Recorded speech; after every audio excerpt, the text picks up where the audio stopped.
მანგანუმი და საბაგირო გზა. ეს ის ორი რამ არის, რითაც ჭიათურა არა მარტო საქართველოს, არამედ მსოფლიო მასშტაბითაა ცნობილი. პირველი საბაგირო გზა ჭიათურაში 1953 წელს აშენდა.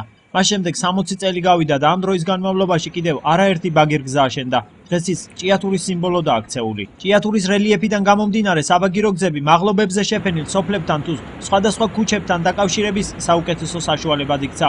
ადგილობრივებს ჭიათურა საბაგირო გზების გარეშე ვერ წარმოუდგენიათ.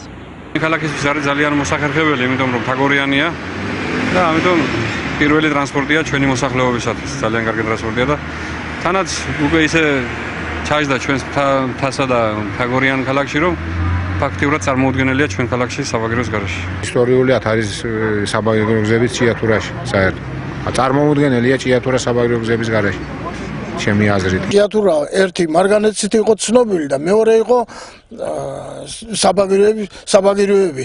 ეს უცხოელი ტურისტი იქნება. გინდა მაგალითად სხვა რეგიონებიდან ვით ჩამოვლენ, საქართველოს რეგიონებიდან. სავიზიტო ბარათი. ქალაქის ხედის დათვალიერება შეიძლება საბაგიროდან. საბაგირო გზას სახლამდე მისასვლელად ხშირად იყენებენ აღმაშენებლისა და მუხაძის ქუჩის მაცხოვრებლები. აუცილებელია ჩვენი უმდისვნა თითქმის აუცილებელი კერო წყალი გინდა, ჰაერი გინდა ისეა საჭიროა. მუხაძის სახელობის ეს საბაგირო გზა ერთ-ერთია იმ 4 მიმართულებას შორის, რომლის რეკონსტრუქცია, რეაბილიტაციაც მიმდინარე წელს იგეგმება. საქართველოს პრემიერ-მინისტრმა უკვე მოიწონა ინფრასტრუქტურის სამინისტროს მიერ წარმოდგენილი პროექტი ჭიათურის ბაგირგზების რეკონსტრუქცია რეაბილიტაციის შესახებ. 20 მარტს მიღებული პრემიერის განკარგულებით ფინანსთა და რეგიონალური განვითარების სამინისტროებს დაევალათ აწარმოონ მოლაპარაკებები საფრანგეთის მთავრობასთან პროექტის დაფინანსების შესახებ.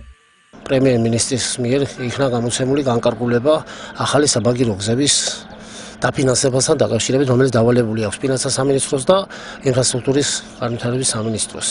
ამასთან დაკავშირებით ჩვენ ეს ბრძანება უკვე განკარგულება მოგვივიდა და აქტიური მუშაობა მიმდინარეობს. სულ მალე ჩამოვლენ, როგორც ვიცით, საფრანგეთის ამ ფირმის პომას თვითონ პრეზიდენტი და დაიწყება უკვე ძველი გზების დემონტაჟი და ახალი საბაგირო გზების მშენებლობა. ფრანგული კომპანია პომა ჭიათურის ბაგირგზების შარშან დაინტერესდა. კომპანიამ სურვილი გამოთქვა ჭიათურაში ბაგირგზების რეკონსტრუქცია რეაბილიტაციისთვის ინვესტიცია განახორციელოს. საუბარია 14 მილიონ ევროზე, რაც სამმხრივი საბაგიროს სრულ დემონტაჟსა და მის ადგილზე 4 მხრივი საბაგიროს აშენებას გულისხმობს.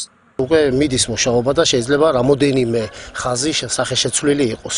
აი კონკრეტულად ეს არის სამმხრივი საბაგირო გზა და შეიძლება გახდეს 4 მხრივი საბაგირო გზა, ანუ 4-ვე მიმართულებით გავიდეს საბაგიროები აქედან, ცენტრალური სადგურიდან.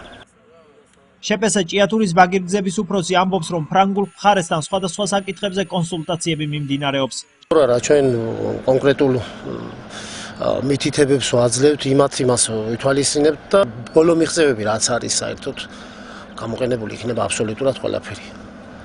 ელექტროლიზებული, ავტომატიზირებული, კომპიუტერიზირებული და საერთოდ სხვა სისტემა იქნება აბსოლუტურად. ჯერჯერობით ზუსტი თარიღი უცნობია, თუმცა აპრილის მეორე ნახევარში მუნიციპალიტეტის დაქვემდებარებაში არსებული ყველა ბაგირგზის გაჩერება მოხდება. სწორედ ამ დროისთვის ელოდებიან პომას წარმომადგენლებს ჭიათურაში. სანამ ჭიათურლები ძველი სამგზავრო ვაგონებიდან ახალ თანამედროვე ვაგონებში გადაინაცვლებდნენ, ადგილობრივებს მგზავრობა სამარშრუტო ტაქსებით 20 თეთრად მოუწევთ, რის დანიშვნასაც მუნიციპალიტეტი საბაგიროების გაჩერების დღიდანვე გეგმავს.